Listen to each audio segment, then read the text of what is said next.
Genesis 19 tells the story of these two cities, and it reads, "And it came to pass after these things that God looked upon Sodom and upon Gomorrah and upon the whole land of the plain of the Jordan, and behold, it was corrupt before God, and the smoke of the land ascended up before his face, because of the corruption of men."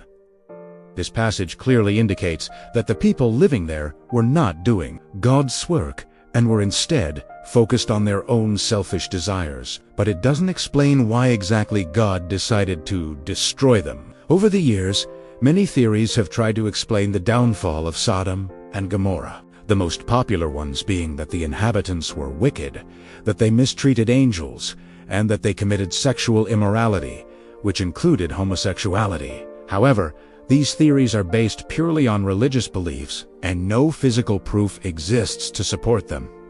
That is until now. But before we get into the big reveal, let's talk about where these cities were located. Throughout history, various cultures have attributed their own myths and legends to these cities. In Greek mythology, for example, Sodom and Gomorrah were said to be the homes of some of the Titans, powerful beings who lived before the gods of Olympus. They were also thought to be the locations of the infamous pillars of salt that trapped the wife of Lot, making her a cautionary tale of lust and betrayal. According to Genesis 19, Lot's wife was told not to look back after being warned about the impending destruction of Sodom and Gomorrah. But curiosity got the better of her, and when she turned around, she was immediately transformed into a pillar of salt. While this story may be apocryphal, it has had a lasting impact on the cultural imagination, inspiring countless works of art and literature throughout the centuries. Today, scholars generally believe that Sodom and Gomorrah were real cities that existed in the ancient Near East.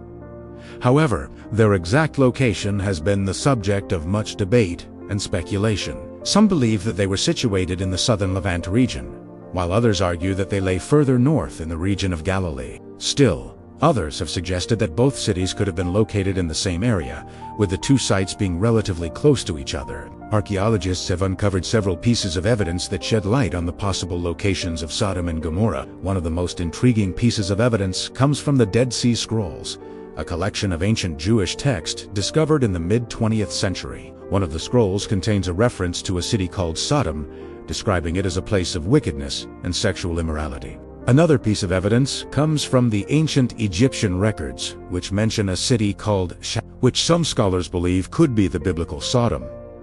It wasn't until 1937 that John Garcia Thompson, an American archaeologist, discovered the ruins of an ancient city that might have been Sodom.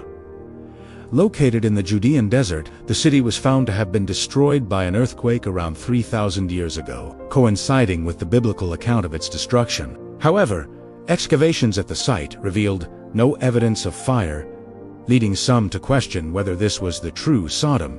But wait, we still haven't heard what the latest discovery is. So ere goes. In 2022, Israeli archaeologists working on the Tel Saf archaeological project in the northern Negev desert stumbled across something truly remarkable. They discovered the remains of two ancient cities that had been destroyed by a violent earthquake, just as the Bible describes. What's even more amazing is that the cities date back to the exact time period mentioned in the biblical account. One of the cities was found to have been destroyed around 1650 BC, while the other was destroyed around 1550 BCE.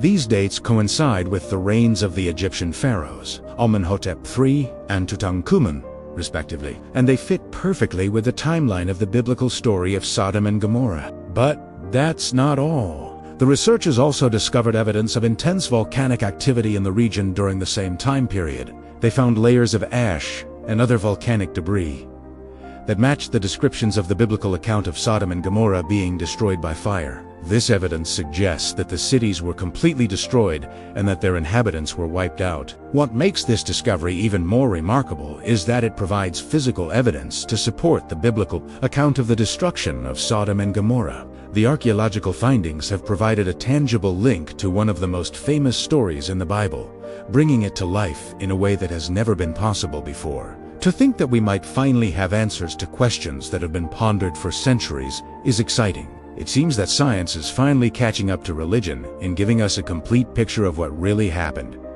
But hold on, because there's more. The artifacts found at the site include pottery, jewelry, weapons, and even human bones. One of the most interesting finds is a collection of clay tablets that bear the marks of ancient writing. While the texts have yet to be deciphered, they are believed to contain valuable information about the culture and language of the people who live there. Another intriguing artifact is a collection of small clay figurines that depict various animals and mythical creatures. These figurines suggest that the people who lived in the city had a rich and vibrant culture that was influenced by both the natural world and the supernatural. Perhaps the most disturbing artifacts found at the site are the human bones. Many of the bones bear the marks of violence, suggesting that the inhabitants of the city died a horrific and untimely death. Some of the bones have been found to have been burned, while others have been discovered with blunt force trauma, indicating that they may have been the victims of a massacre. These discoveries have led some to speculate that the destruction of the city was so violent that it may have been caused by an invading army. Others believe that the city may have been destroyed as a result of natural disaster, such as an earthquake or a volcanic eruption. Speaking of that, the researchers also found traces of volcanic ash in the soil, which suggests that the city may have been destroyed during the eruption of nearby volcanoes. This is consistent with a biblical account of the destruction of Sodom and Gomorrah, which describes the cities being destroyed by fire from heaven. All of these artifacts together tell the story of a vibrant and sophisticated civilization that was ultimately destroyed by a sudden and violent event. So, what does the discovery of these ancient cities mean for us today? For some, the discovery of Sodom and Gomorrah provides a tangible link to the biblical past, confirming the historical accuracy of the Bible and providing a sense of continuity between the ancient world and our own. For others, the discovery raises more questions than it answers. The true nature of the cities and the cause of their destruction remain a mystery,